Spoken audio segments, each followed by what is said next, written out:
Olá, boa noite. A Câmara dos Deputados concluiu hoje a votação em segundo turno da PEC da transição, para garantir que o próximo governo gaste dinheiro fora do teto e mantenha o Bolsa Família de R$ 600. Ao concluir a votação, o presidente da Câmara, Arthur Lira, agradeceu os parlamentares que participaram da discussão do texto. A PEC vai ao Senado completa, como foi aprovada na Câmara, sob o conhecimento de todos os líderes, com compromisso do presidente do Senado e relator, e não ter nenhuma modificação no texto aprovado, com muita luta, dedicação e garra por parte de todas as bancadas nesta casa, que se debruçaram sobre ela com muito afinco. Ao fazer uma deferência ao futuro ministro das Relações Institucionais de Lula, deputado Alexandre Padilha, Lira foi interrompido por um manifestante que estava presente no plenário da Câmara.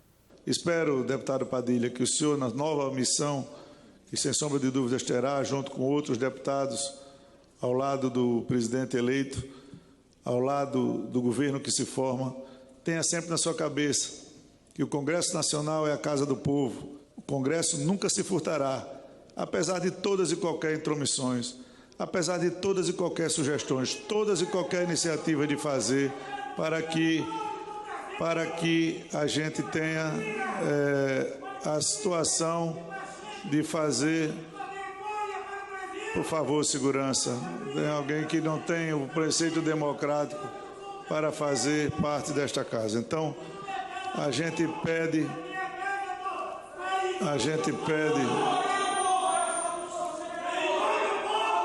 Após a saída do manifestante, Lira concluiu a fala agradecendo os deputados pelas votações ao longo do ano.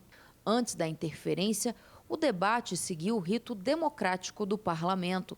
Os deputados discutiram um pedido do Partido Novo para retirar do texto a obrigatoriedade do governo em criar uma nova âncora fiscal até agosto de 2023. A proposta foi rejeitada e a determinação para criar um novo marco fiscal foi mantida no texto.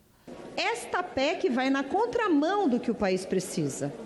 O país precisa retomar o crescimento econômico, gerar emprego e renda, precisa dar oportunidades. Agora, essa PEC vai na contramão, vai para descrédito, inflação, juros. Então, tudo isso já foi falado aqui. Aprovamos a continuidade do Bolsa Família em R$ 600.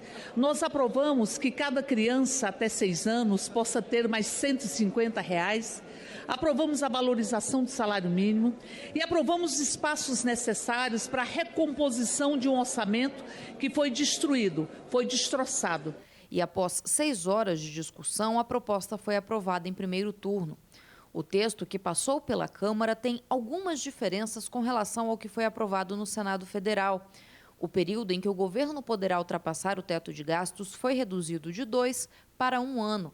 Além disso, um recurso de 19 bilhões de reais foi realocado em emendas parlamentares entre senadores e deputados, depois que o STF considerou o uso das emendas de relator, conhecidas como orçamento secreto, inconstitucional. A PEC da transição prevê que o governo federal vai poder utilizar 145 bilhões de reais fora do teto de gastos no ano de 2023. 70 bilhões devem ser destinados a bancar o auxílio social de R$ 600, que voltará a se chamar Bolsa Família, com um bônus de R$ 150 por criança de até 6 anos. 75 bilhões de reais para investimentos e políticas públicas de saúde. 6 bilhões e 800 milhões de reais para custear o aumento do salário mínimo, que em 2023 será de R$ 1.320. O texto garante ainda 23 bilhões de reais para que o atual governo feche o ano com as contas em dia. O relator-geral do orçamento de 2023 e autor da PEC da transição, o senador Marcelo Castro, acredita que sem a aprovação da proposta não é possível fechar as contas do governo para o ano que vem. Por isso, a Comissão Mista de Orçamento adiou a apresentação do relatório final para aguardar a aprovação da PEC.